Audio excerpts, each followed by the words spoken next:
On the evening of January 14th, 1955, a twin-engine plane bound for Toronto crashed near the London City Airport, killing the head of Ontario Hydro, Robert Saunders.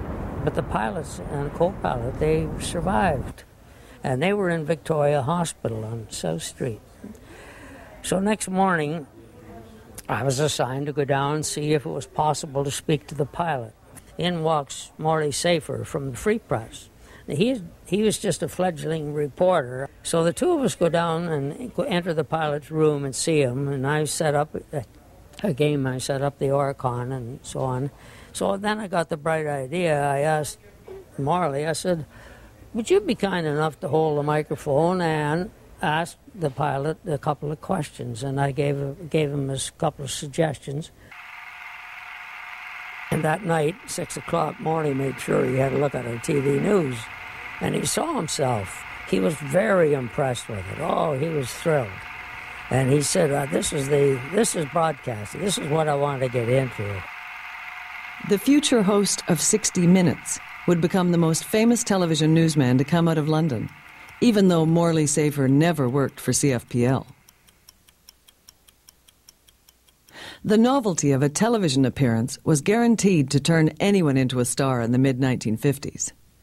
Newsman Ward Cornell, who helped popularize the station's long-running charades program, Act Fast, would later join the crew of Hockey Night in Canada. Romper Room and Sunshine School with Miss Dorothy offered everything from fairy tales to tips on preparing a child for a tonsillectomy. Her public appearances brought out armies of young fans and sometimes needed crowd control.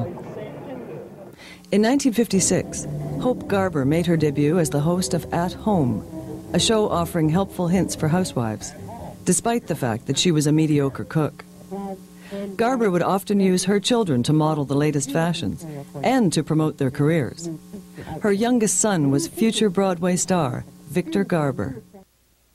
Paul Soles, when he first got his first show here, and it was just shortly after we opened, and they just shoved him in front of the camera and said, do whatever you do.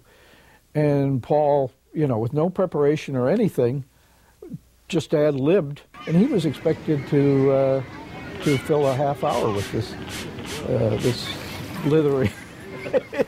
See? Despite a lack of scripts and a tendency to clown on camera, Soles would emerge as the Iron Man of CBC television. In the early 60s, he moved to Toronto to host a magazine show with former book reviewer Adrienne Clarkson and a nervy young reporter named Moses Neimer. I think my all-time favorite show was always the Roy Jewell Farm Show. It was the kind of thing you'd see if you were, at home sick with the flu or something. And it was a local show all about how various crops were doing, and we just, I liked it. There's no accounting for it. But our reason for existence was as a CBC affiliate to cover southwestern Ontario, which meant they provided the bulk of our programming. How could we, the Blackburn family, spend our money and make a difference? In news.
For years, Ron Laidlaw was the news director at CFPL, and I think he embodied the integrity that reflects what CFPL News was about in this community.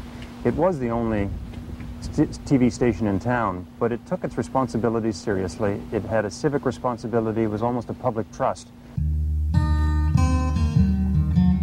That trust was put to the test in April 1955, when a handful of press room employees went on strike at the Blackburn-owned London Free Press. "I believe in a man's right to work," Blackburn wrote. "I see men on the picket line. It's a pretty pathetic sight." Blackburn was talking to me at the window of the car. This guy walked by and says, "Hi, Walt." And Walter sort of frowned and nodded, came back to me and said, "I hate being called by my first name." But he commanded some respect, and he deserved it. I don't think Walter Blackburn was a great man for personal tension with anybody. I think, he certainly he had his self-interest at stake, but I think he was inclined to want to make sure everybody was pulling in the same direction and that you'd achieve more, and of course you do in any company. So there was that working too. The smoother you have the operation, in his view, the better it was. Management ended the strike and broke the union by using supervisory staff in the press room. Throughout the conflict, Blackburn had refused to censor his own media outlets. As a result, CFPL was able to air this footage on television. I think Mr. Blackburn thought he was a pretty good publisher, and he was a good publisher, and so he kind of wanted to make sure that the rest of the community was aware of this. We felt that there was a great need to get all the facts directly from their sources. And consequently, we also thought we should get them directly from the sources involved. I buggered it up.